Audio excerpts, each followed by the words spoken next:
आप एमटीएस को क्रैक कैसे कर सकते हैं। ठीक है, मैं अगर सीधा सीधा यहाँ बोलूँ तो हाउ टू क्रैक एमटीएस, सीधी सी बात है। अब यहाँ पर किस तरीके से पढ़ाई देना होगा, तो देखो मैं आपको सारी बातें बताता हूँ। ठीक है, सब्जेक्ट से परे हटके और सारी बातें। अगर मैं एक एस्पिरेंट होता तो अब मेरे सामने 4 चॉइस है। पहला यहाँ पर है कि मेरा मैथ्स भी है, दूसरा यहाँ पर ये है ठीक है कि मुझे रीजनिंग भी पढ़ना है, तीसरा मेरे पास ये भी है कि इंग्लिश भी पढ़ना है, और चौथा मेरे पास ये भी है कि जीएस भी पढ़ना है। जैसे बच्चे पूछते हैं कि सर आपके पास 5-5 गवर्नमेंट जॉब कैसे आ गया, तो मैं हमेशा एक बात बोलता हूँ कि जिस दिन आपका भी सिलेबस कंप्लीट हो जाएगा और बहुत अच्छे तरीके से आपको अपने सब्जेक्ट पर कमांड हो जाएंगे ना, उस दिन आपके भी यहाँ पर जो है 5-5 सरकारी नौकरियाँ लग जाएगी। कोई बहुत बड़ी बात नहीं है, लेकिन उसके लिए ईमानदारी से इन सभी सब्जेक्ट को पढ़ना होता है। तो अभी आपको यहाँ पर काम ये करना है कि जो आप हमेशा जीएस को इग्नोर करके चलते थे ना, आप इसको कभी इग्नोर करके मत चलना भाई, बिल्कुल भी इग्नोरेबल नहीं है।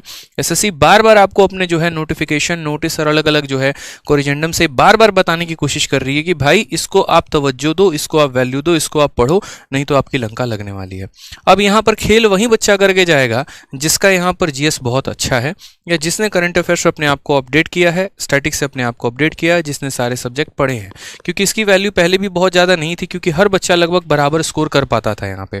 ठीक है, तो यहाँ पर अगर हम बात करते हैं तो अगर मेरी स्ट्रेटजी रहे तो वो क्या रहनी चाहिए, आपका जो स्ट्रेटजी रहना चाहिए, अगर आगे चल के आपको और भी परीक्षाएं देनी है और भी फॉर्म आपको भरना है, तो डेली के डेली जो है आपको कम से कम 1 से 2 घंटे आपको मैथ्स को देने ही देने हैं।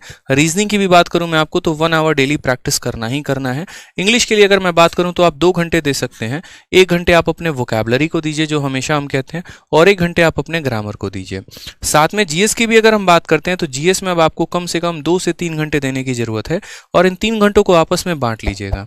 ठीक है, 1 घंटा जो है आप अपना यहाँ पर करंट अफेयर के लिए प्रैक्टिस करिएगा, 1 घंटा जो है आप यहाँ पर स्टैटिक के लिए दीजिएगा, और 1 घंटे में आप यहाँ पर किसी सब्जेक्ट के लिए, जैसे मान लीजिए कि पहले हिस्ट्री खत्म कर लिया, फिर पॉलिटी, फिर ज्योग्राफी, फिर इकोनॉमिक्स, इस तरीके से कर करके हमें डिस्ट्रीब्यूशन देना है। मेजर जो फोकस होना चाहिए वो आपका जीएस पर होना चाहिए, क्योंकि मैंने पहले भी कहा कि जब मेरिट बनेगी तो इंग्लिश में भी बहुत बड़ा रोल नहीं रहेगा, लगभग सबके वही नंबर 40 और 50 के बीच में होने वाले हैं। लेकिन जीएस में ऐसा होगा कि किसी के 8 नंबर भी होंगे तो किसी के 38 नंबर भी होंगे, और यहीं से सिलेक्शन का रास्ता खुलेगा आपका।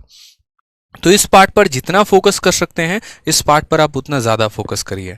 ठीक है, प्रैक्टिस अच्छा करते रहिए, अपने सिलेबस को टारगेट करते रहिए, और बाकी हम यहाँ पर जो महाभारत बैच पढ़ा रहे हैं आपको यूट्यूब पर, ये हमारी पूरी टीम जो हम आपको करा रहे हैं, ये बहुत सफिशिएंट है। इससे बाहर एमटीएस में पढ़ने के लिए कुछ और आवश्यकता नहीं है, ना ही कोई पेड कोर्स लेने की ज़रूरत है, ना ही कुछ और। हमारे वीडियोज़ को आप देखिए अच्छे तरीके से, एमटीएस के लिए आपका उतना इनफ हो जाएगा। ठीक है भाई, और बाकी बहुत बहुत शुभकामनाएं आप लोगों को, अच्छे तरीके से प्रिपरेशन करिए। ठीक है।